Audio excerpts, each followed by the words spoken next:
आज का जो टॉपिक है एस्कॉर्ट सर्विसेज के बारे में मैं इंफॉर्मेशन देने वाली हूँ कि एस्कॉर्ट सर्विसेज क्या है, इसका काम क्या होता है, किस तरह के लोग इसमें जुड़ते हैं। वैसे देखा जाए तो इसका मतलब वो सेवा देना होता था कि अगर कोई व्यक्ति अपने स्टेट से दूसरे स्टेट में घूमने के पर्पज़ से गया है या अपने किसी काम के सिलसिले में गया है तो उसे खाने पीने का अरेंजमेंट करके देना, उसके रहने की व्यवस्था करके उसे देना, ये होता था एस्कॉर्ट सर्विसेज का काम।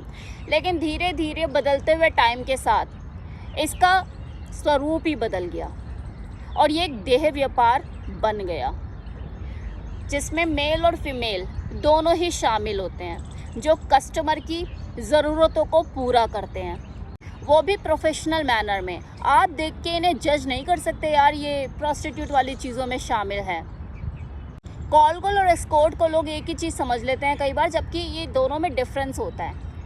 दोनों के काम करने का तरीका भी अलग होता है।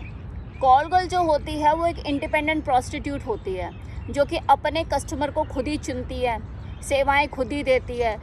उसका जो प्रॉफिट होता है वो कहीं 4 लोगों में बंटता नहीं है, वो उसी का ही प्रॉफिट है। लेकिन हाँ, उसके रिस्क फंसने के चांसेस या किसी ने उसके साथ कुछ गलत व्यवहार कर दिया, चांसेस ज़्यादा बढ़ जाते हैं, संभावनाएं ज़्यादा इस तरह के होने की, उसके साथ किसी ने बदतमीज़ी कर दी या उसको ज़बरदस्ती कुछ उसके साथ चीज़ें कर दी, ये संभावना उनके साथ ज़्यादा बढ़ जाती है क्योंकि आगे पीछे कोई होता नहीं है ना, वो अकेली हर सारी चीज़ों को हैंडल कर रही होती है। वहीं ये जो एस्कॉर्ट सर्विसेज वाले होते हैं ये एक मैनेजमेंट होता है, एक ऑर्गेनाइजेशन होती है जिसमें प्रॉफिट ज़रूर बट जाता है। जो फीमेल प्रोवाइड की जाती है कस्टमर को, उसका जो प्रॉफिट होता है वो ज़रूर बट जाता है। उसे उस सर्विसेज एस्कॉर्ट सर्विसेज जिसके साथ वो जुड़ी हुई है उसको भी अपना शेयर देना पड़ता है। लेकिन जो रिस्क फैक्टर होते हैं, फंसने के चांसेस या उसके साथ कोई बदतमीज़ी कर दे या उस तरह की, ये संभावनाएं कम हो जाती है। और आपको जानकर ये हैरानी होगी कि जो मैनेजमेंट ये सर्विसेज जो चलाती है इसकी जो हेड होती है वो कोई फीमेल ही होगी, मेल नहीं होगा। अब आप बोल दो औरत की दुश्मन होती है।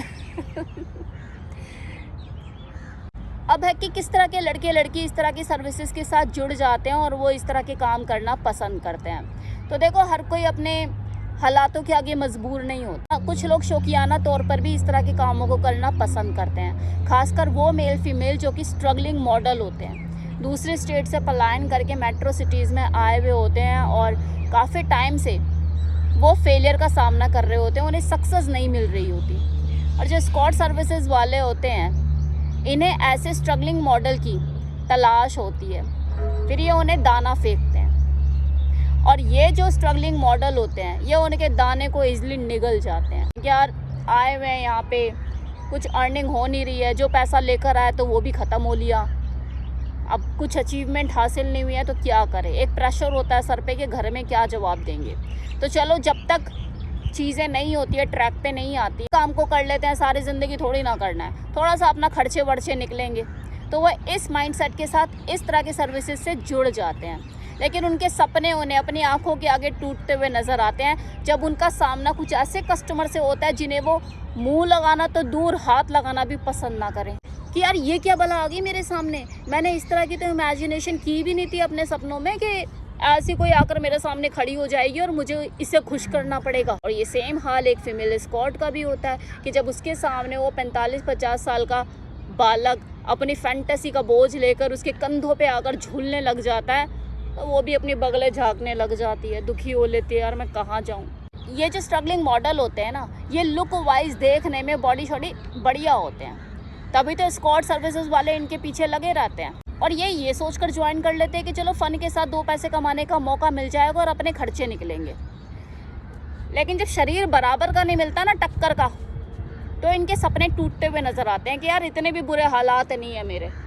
और वैसे भी जहाँ पर पैसों को लेकर चीज़ों को किया जाता है ना, वहाँ पे मज़ा तब तक नहीं आता जब तक जो शरीर है वो बराबर का ना हो, टक्कर का ना हो। नॉर्मल जो प्रोस्टिट्यूट होती है ना, जिसकी आदत होती है यार 8 कस्टमर तो मुझे झेलने, उसमें अगर एक बंदा बढ़िया मिल जाए ना उसे, तो उसके साथ वो सेक्स एंजॉय करती है कि यार मैंने आज कुछ किया है खुद के लिए भी, अदरवाइज़ वो सबको बस झाड़ के निकालती है। ये रियलिटी है और ये सेम कॉन्सेप्ट तो रियल लाइफ में भी अप्लाई होता है। जब 2 लोगों के बीच में बेड पर वो सेम आकर्षण नहीं होता, फिजिकल अट्रैक्शन बराबर नहीं होता तो वहाँ पे से बच्चे पैदा होते हैं, सेक्स नहीं हो पाता। जैसे कि इस एस्कॉर्ट सर्विसेज में हर तरह के मेल फीमेल जुड़ते हैं और ज़रूरी नहीं कि मॉडल ही हों, वो लोग जो कि अपने हालातों से मजबूर है वो भी ये काम कर रहे होते हैं। तो कुछ ऐसी होती है जो कि अपना मन मार के चीज़ों को करती है, उसकी मजबूरी है। तो जो कर पाती हैं वो चल पाती हैं, जो नहीं कर पाती वो ख़त्म हो जाती हैं। वो इस प्रोफेशन को छोड़ देते हैं और अपनी ज़िंदगी में वापस चले जाते हैं कि यार मैं 9 से 6 की जॉब कर लूँगी, किसी अच्छे से ठीक ठाक दिखने वाले आदमी से, वेल सेटल इंसान से शादी करके अपना घर बसा लूँगी, ये काम मेरे से ना होता। क्योंकि इतने टाइम में वो काफ़ी उतार चढ़ाव अपनी ज़िंदगी में देख चुके होते हैं। ये मॉडल से एक्टर बनने का जो सपना होता है वो भी उनका दम तोड़ चुका होता है, तो अपनी ज़िंदगी में वापस चले जाते हैं। अब चलो, ये तो वो तितलियाँ, वो भंवरे थे जो कि शौक में इस तरह की सर्विसेज के साथ जुड़े, टेस्ट किया, रास नहीं आया, निकल लिए। बैकग्राउंड से थोड़ा स्ट्रांग थे, पीछे कोई संभालने वाला था जो इनको सपोर्ट कर सके, तो इनके लिए आसान रहा, सेटल हो गए अपनी लाइफ में और आगे अपनी ज़िंदगी में आगे बढ़ गए। लेकिन उन लड़के लड़कियों का क्या, उन मजबूर लड़के लड़कियों का क्या जिन्हें इस दलदल में फेंकने वाला ही कोई अपना था, चंद पैसों के लिए बेच गया। फिर कुछ ऐसी लड़कियां जो गलत हाथों में फंस गई, निकल ही नहीं पाई उस जगह से और बाद में अपनी जवानी से लेके बुढ़ापा वही निकाला।